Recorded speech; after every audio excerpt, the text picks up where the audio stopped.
Ne oldu? Can götür onu alsana. Hey.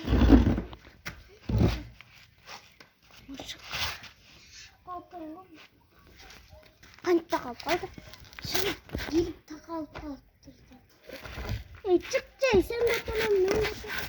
Bir daha da koydu. Kesin yetişkin gelip gitti.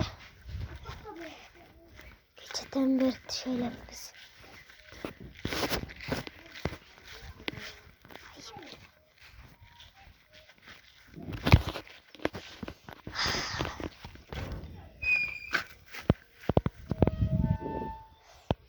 Kontineli olsaydı. Kırk rahatsız. Deli.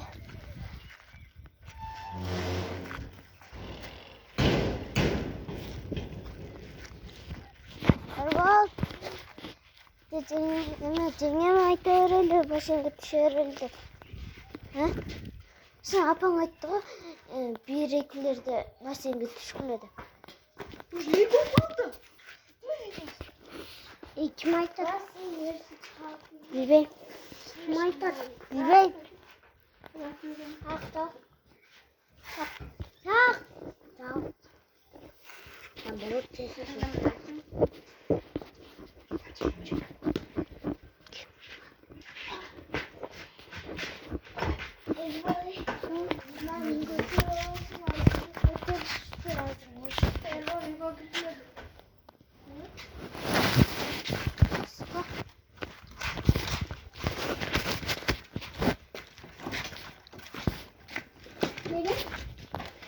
Adam ne dedi bu adama çalamaz.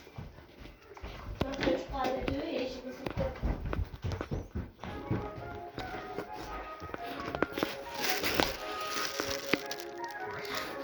Está comunicando.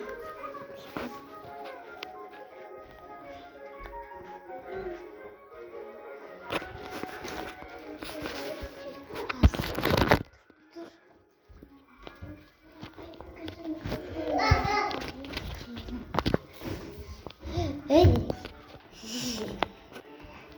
Gelin sen kovalayın. Bak. Kulağına gel. Kulağına. Gel kulağına. Gel. Kulağına gel. Kulağına. Oh.